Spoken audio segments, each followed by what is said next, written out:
Welcome to Expert Flyer. We bring you John Golicz, founder and CEO of the Travel and Adventure Show today. We're very, very excited to have him. Welcome, John. Well, thanks for having us. We're really excited to talk to your audience. Yeah, I know you have a lot going on.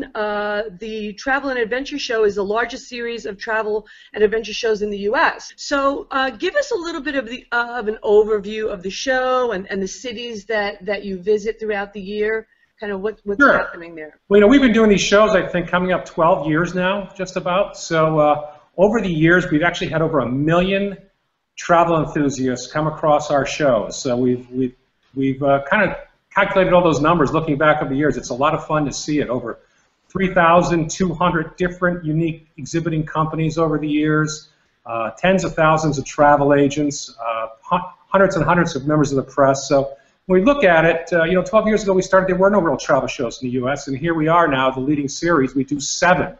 Wow. So we're in Chicago, we're in Dallas, we're in Washington, D.C., we are in Philadelphia the first time ever this year. And then we have the West Coast. We do the San Francisco Bay Area, Los Angeles, and San Diego. Wow. So it's a full schedule. You're busy. So no chance of you coming to New York. I know we have the New York Times travel show coming up too here. So I guess we started the show many years ago in New York City, and we had 26,000 people show up on what was the coldest day in 100 years. It was 5 below zero. I remember the Javits Center couldn't get over 31 degrees, and we had these dancers. They're called the Boy Bimba dancers in feather costumes from Brazil. These tiny girls came for the first time to the United States, and I think half of them got sick. Oh. But no, New York's a great market. It's, but the economics in New York are very difficult to make a trade show work of this kind of caliber, and we may come back. We're looking at that. We look at Boston, of course, because we focus on top 10 DMA cities or demographic market areas. Because that's where the largest flight percentages are. That's where people have the easiest access to convention centers. And, of course, there's a local large population, which help us bring more travelers together with our exhibitors. Right. Okay, super. So I want to get back to the show in a minute, but tell us what is hot in travel right now. I tell you, a lot of people ask me that, and I can go over 10 different things about what's hot in travel. But I'll tell you the one thing I hear more and more and more and see more activity on, more media on, and more attendees ask us about European river cruising. Ah. Cruising has always been big and growing, but river cruises have been a sleeper. All of a sudden, there's new players, new ships, new routes, and a great acceptance from people of wanting to be able to go through Europe, visit different cities, and yet not go through the hassle of what we all remember of packing a bag, lugging it to the airport or the train station, finding a hotel, unlugging it again, and moving on to your next destination. So riverboats tend to have bigger rooms, lower price points, you never get seasick, and what's better than sitting on a veranda or on the top of a flat river cruise and going up these majestic rivers of old Europe, seeing castles and cathedrals, stopping in ports of call where you can actually go in and visit a city, and you never have to move your luggage once. It's a wonderful thing. Yeah, it's great. Yeah, we actually did a story on that about a year ago, so I'd love to experience myself. In 2015, I think river cruising becomes a huge, huge story, and the other huge story that's waiting to blossom is Cuba. Oh, right. Okay, a lot of political changes occurring, and now that we can access Cuba, it should be very interesting. I think you'll see a U.S. tourist boom to Cuba. It's going to be old Caribbean feel, and it's going to be a very distinctly different travel experience than most of the Caribbean for the next 3 to 5 years. So, of course, once everything normalizes, Cuba will boom on infrastructure, but we'll see how it goes. Right now, I would say as soon as you can go, go. Yeah. With open arms, and you'll have a great experience. Oh, wonderful. Thanks for that tip. So let's go back to the show for a minute before we end, and talk about some. I know you have a fantastic all-star lineup. You have Pauline Fromer is a keynote, right? Peter Greenberg. Right. Talk about that. Well, each year we have different roster of speakers. Some are perennial headliners that come back year after year because they love the show. The people love meeting them, and I always see people standing in the aisles. We increased the size of our main theater, on-floor theater, which is now sponsored by Travel Channel. And each year we put hundreds of more seats, and each year they're standing at the back row. So some of the people that really pack that up Rick Steves, of course, the PBS host of Europe, Rick Steves Europe, and the guidebooks, and of course his tour operation. Wonderful speaker, very informative. You can't believe when we open the doors of his show, you'll see hundreds of people almost running to that theater to get in line an hour ahead of time, get their seat, and wait for Rick. So he's a great entertaining speaker, very knowledgeable, gives you great tips, and super friendly on stage. So he's always a great draw. Samantha Brown has probably done more shows than any other speaker I know in our events. She's a Travel Channel host, back on the air with them this year, which is wonderful. Love her. And crowds just adore her. If you've seen Sam on TV, I can tell you, I go to dinner with her at these shows. She's the same in person as she is on TV. Just a great, genuine host.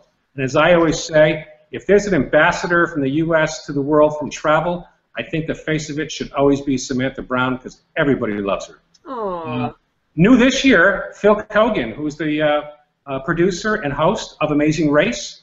I don't think there's a television program on TV that doesn't match our show better than Amazing Race. And Phil brings a lot of energy to the stage, and I think you're going to find him in San Diego, Los Angeles, and Philadelphia this year, so those are exciting markets. Pauline Fromer, of course, is a wonderful speaker. Yeah. She's very patient with the crowd, and she gets a ton of information on how to travel more for less. She's in, I think, 5 of our shows: Dallas, Chicago, San Diego, Los Angeles, Washington, D.C. Of course, CBS's news travel reporter, Peter Greenberg, will be at 3 events in Chicago, San Francisco, and Los Angeles. And Patricia Schultz is another one that's been doing these shows from day one, author of 1,001 Places to See Before You Die. She's doing Chicago, San Francisco, Washington, D.C., and Philadelphia. And then, of course, we have a bunch of Travel Channel hosts from Todd Carmichael on that you'll be able to visit at the show and kind of link those programs back to reality. Wow. And what they do is they all inspire you to travel in new and different ways. And the great part about the show is you'll see that theater fill up. People ask questions. They stay to the end. As soon as that session breaks, 1,000, 1,200 people walk out in the aisles and talk to the hundreds and hundreds of exhibitors who bring in thousands of experts from around the planet, and they'll answer your question face to face. And that's the magic of the travel and adventure shows. Yeah, it's great. So, obviously you have some switching around from show to show. You don't have the exact same, template, right? But right.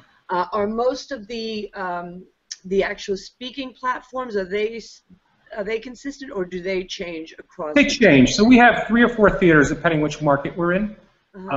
We have our main travel stage, which is the big one for the celebrity speakers. That's sponsored by Travel Channel. We have our destination theater, which is pretty much just that. It's a 35 to 40-minute workshop by a destination on their locale. So say you want to go to Costa Rica or take a safari, we'll have an expert from there, either a tourism board member or a high-end local that lives there that welcomes a lot of people, and they'll tell you, if you want to go to safari and see the big 5, here's the time of year you want to go in the country you want to see so you're not missing it due to migration. Right. They'll talk about safety concerns. They'll talk about how currency works. They'll talk about different areas of an island, for example, or in Costa Rica, you've got surfing, you've got rainforests, you've got all kinds of different things you can do, where to eat, when to go and how to do it, where to stay. So it's really good in-depth information you can't get anywhere else. We have the Taste of Travel stage now, which is fairly new for us, only a few years old, but getting much more popular, where we have chefs from both regional chefs and international chefs coming in to cook, international and ethnic foods right in front of you. And it used to be like an old, what you would imagine, a stage up high and seats in the back, but we changed it. Now the chef's on the floor right in front of you. You're sitting at a chef's table, basically, and he's flipping food to you. He's talking, answering questions, showing you techniques. And sometimes that's a great way to do it. Sometimes the English isn't so good, so you have to really pay attention to the hands. We've got our favorite Global Beat stage, which is all about international dance and music and performance. And the occasion, you'll even see occasional kickboxing on it from around the world. So that's always a fun, entertaining way to get you really culturally motivated. Yeah. And then new this year is the Savvy Traveler stage, which is all about tips, techniques, and technology and how to travel better. And we've seen a lot of interest in those stages, and the Savvy Traveler stage is new. We're expecting great things. It's programmed to the hilt in the markets that it's in, which are Chicago, Washington, D.C., and Los Angeles. Great, great, great. All right, so we're going to wrap up, but my final question is, I'm sure you are a very well-traveled man. Do you have a favorite travel story or favorite? I have a very favorite travel story, and I tell it right at the show a lot of times. So people who've been coming for you might have heard it twice, but I'll tell you. A few years ago, so my kids are, let me see, 27, 24, and 20. So one's still in college, the other two have graduated, and my wife and I looked at each other and said, you know, we've never done the Europe thing with the family, and if we don't do it now, we're never going to get these kids together because they'll be working off on their careers. So we cooped them all up, we got on a plane, and we went to London and Paris. Mm-hmm. So we go over to London, and we realized, you know, I didn't really have a good plan of what I wanted to see, so I figured let's go to see the changing of the guards, the first thing I wanted to see, Buckingham Palace, of course. And we go over there about a half hour before it's supposed to start, and of course there's probably a million other tourists doing the exact same thing. Where are we going to stand? All the spots are filled. What do we do? I said, I know what I'll do.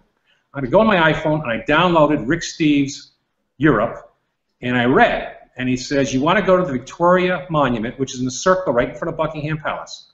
Walk to the 7th step, which is basically the flat platform. You'll have a view of the entire processional coming down the mall. You'll be able to see through the gates, see the whole thing, and not be swarmed with tourists. So we look over there. It was pretty crowded in the memorial. I have 2 football-playing sons who went up there and made some room, if I might add. And there we are standing and had a magnificent view. So we're winding down towards the end of it. I noticed there's a camera and lights in front of me and someone talking with their back to me and making all kinds of commotion. People are looking, and it's 2 feet away. And I look down. It's Rick Steves. Oh, you're kidding. And I go, Rick, what are you doing here? And he goes, John, I'm filming my next series. What are you doing here? I just saw you in Chicago. I said, I read your book. Wow. That's fantastic. It was a fun moment. It was a fun moment. Thank you so much, John. It was such a pleasure. Yeah, thank you. It was great doing this, and good luck with the program. Thank you. Bye-bye.